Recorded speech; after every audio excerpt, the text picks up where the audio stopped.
Hello friends, welcome back to my channel. Today we are going to do a very quick January wrap up. So first I'm going to start off with some stats for the month. So just like in my yearly wrap up, I'm going to use storygraph to track my stats. So in January I read 4 books that I finished reading. I read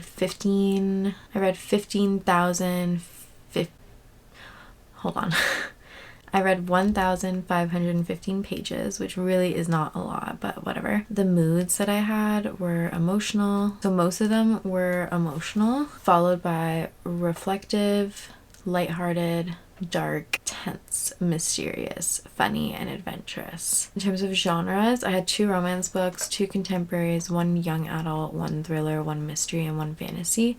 So obviously some of these genres are going to apply to more than one book. And the average rating that I gave was 4.5 stars. Anyway, let's begin. So the first book that I read for the year or the month of January was The X Talk by Rachel Lynn Solomon. So this was about, I thought it was going to be about 2 exes who work together, making a podcast together and giving people advice. Not advice, but talking about the relationship, what went wrong and then falling in love.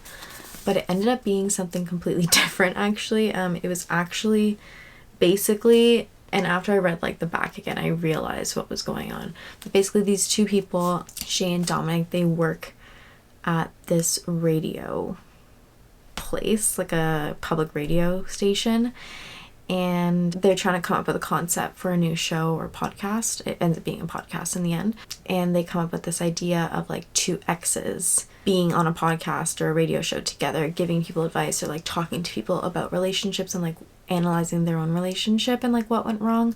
And so these 2 people who work at this radio show had to pretend to be exes on this show and do that. So that's what this was about.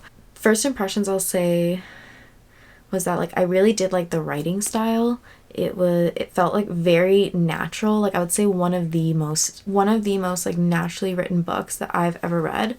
The language was literally how I would talk. There was no moment where I was oh, that was kind of cringe. It made everything that she said was okay, yeah, a real person would actually kind of do that. And same thing with Dominic, which by the way, we love Dominic. He is so cute. I loved him. He's a great book boyfriend or book fake boyfriend or fake ex or whatever. One thing I will say is that Shay did seem very desperate kind of, and sad and lonely, and sometimes and that's okay, it is her character, but sometimes it kind of irked me when I was reading it, and I was just girl, you don't have to be like this. Go out and see people and talk to people. You're cute, don't worry about it. So the other thing that really bothered me about Shay was that she was avoiding him, and I enjoy when a slow burn romance has 2 people who are kind of fighting their feelings for each other, and that's why I really like when it's dual POV like that. But when you only get the one person's side and they're literally just avoiding anything that has to do with accepting feelings for this person, and she was very obsessed with the phrase "I love you," which wasn't really that awesome for me. I don't know, there's a lot of mixed kind of things. One thing I will say is that it's very it is spicy, and it does talk about adult toys, which is kind of funny. The banter on it and the jokes that are made about it are really good and funny, but it's definitely an adult fiction novel. This is not YA. This is not for your 13-year-old daughter or son or whatever. This is definitely for adults. Anyway, I rated this 3.75 stars. I thought it was pretty good. I was really again, I love the writing. I thought Dominic was really good, but she just bothered me a lot for some reason, and just it was a self-sabotage for me, and just the amount of denial and obsession that she had with certain aspects of a relationship. But yeah, it was still pretty good. I'm still gonna read her next one that's coming out, hopefully. I don't know why I said hopefully. I'm gonna read it, hopefully, because if I get to it, I have way too many books to read. That's why I said hopefully. Next one that I read was Vow of Thieves.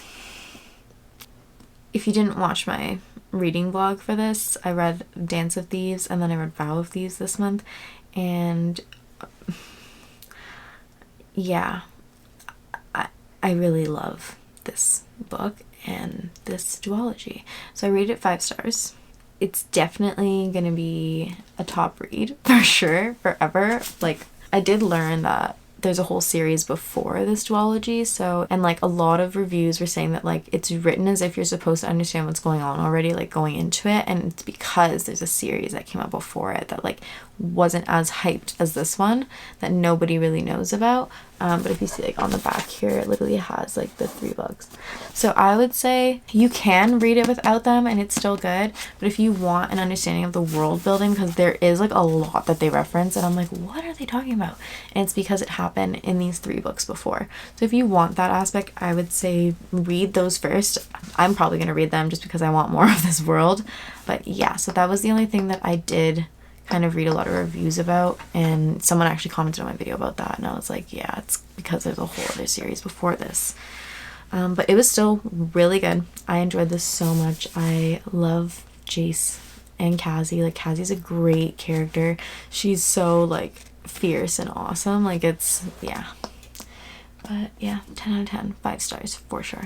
All right, the next one that I read, it was Dial A for Aunties, and I was really excited for this, but for some reason I just like, I couldn't get into it. I think that I was expecting more like mystery comedy, and it didn't, like, it starts off with like romance and like it's definitely funny, but I think I just wasn't in the mood for it at the time, so I'm probably gonna come back to this.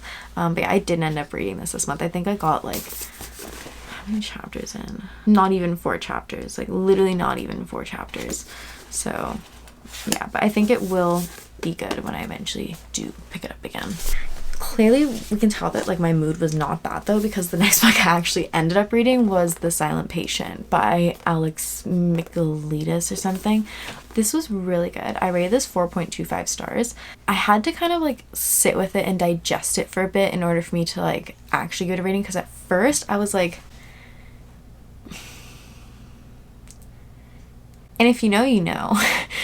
But then once I thought about it, I was like, that's actually kind of trippy and genius. Like, in actuality, you probably can see like a lot of the foreshadowing, but at the same time, it's like, no. I could have predicted it, but still when I was reading it, I was like not that way. So this was really good. 4.25 stars. I don't know why it wasn't a 5-star read, if I'm being honest. It just, oh, it also just ended very fast. Like, there was like 60 pages left or something, and I was literally like, what is going on? And then like you literally find out everything at the end and you're like, oh, okay.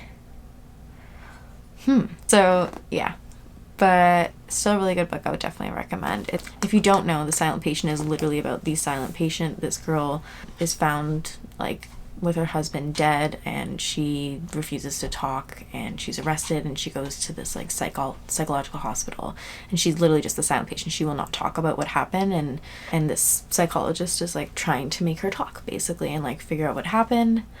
And yeah, so definitely recommend if you want like a kind of, it's very intense and like definitely not like a funny, like happy-go-lucky, but I will say I audiobooked some of this, and the guy who narrated the audiobook on Libby, it just made it so much better for some reason. And then at the end, there's an interview with the author where he kind of explains like where his inspiration came from and like how he started writing about this, and like a lot of the research that he did, and how this was the first book that he could kind of just like really sit with and write for as long as he wanted, and that's why it kind of turned out so good. So yeah, definitely recommend. All right, then the last book that I actually finished this month was One True Loves by Taylor Jenkins Reid. I rated this 5 stars. I absolutely love this book. So in this book, basically the concept is that this girl Emma, in her like teens, she meets this guy Jesse who she falls in love with, and they get engaged and married, and they travel the world together. And then one day he like disappears like on a helicopter and doesn't like come back, and he's presumed dead, and she mourns his loss. And after like a few years, she moves on, connects with someone from her like childhood, they fall in love, they're getting engaged, and then she gets a call that her husband, who's supposed to be dead, is alive and coming home. So basically the book, like in that first chapter, they reveal all of that, and then in the book it starts off with like before, leading like to like basically from her teenagehood up until his disappearance, and then the after is like her dealing with like all of this, like her figuring out what she's gonna do now that her husband's back and she's about to get married again. it was really good. This is on Taylor Jenkins Reid's like backlist, and I really have been enjoying them. I read Maybe in Another Life, and I read this one, and I still need to read Forever Interrupted and After I Do. And they're not like the same concept in that it's the same idea, but all of these 4 books are about like marriages or relationships, and kind of like they play with like not time, but just like fate, and like what would happen if this happened, or like what if you're presented with this kind of thing and this happens, like someone dies or someone disappears or someone comes back, like what choice do you make in your relationship and how do you navigate that. And I like that at the end she said, like in her acknowledgement, she said that she really wanted the focus to be like on Emma and her journey throughout all of this, not necessarily like Jesse and like what happened while he was away, or Sam and like what he's going through while she's dealing with this, but more just Emma's journey. So I thought it was really good. I really enjoyed the ending and who she ended up with. So yeah, definitely pick this up if you haven't already, and like get through her backlist, because I think I'd honestly say it's like just as good, if not better, than her like most popular reads like Evelyn Hugo and like Daisy Jones and the Six and stuff. Alright, so that's all the books that I read this month. There's not really many. January is always a really busy time for me in terms of like just my life. So I'm hoping that February, like it's gonna be a very cold, kind of sad month in Canada. So I'm hoping I'm just gonna be able to kind of curl up with a bunch of books this month and make the most out of it. But thank you guys for watching. Comment down below what you guys read this month, and I'll see you guys in the next one.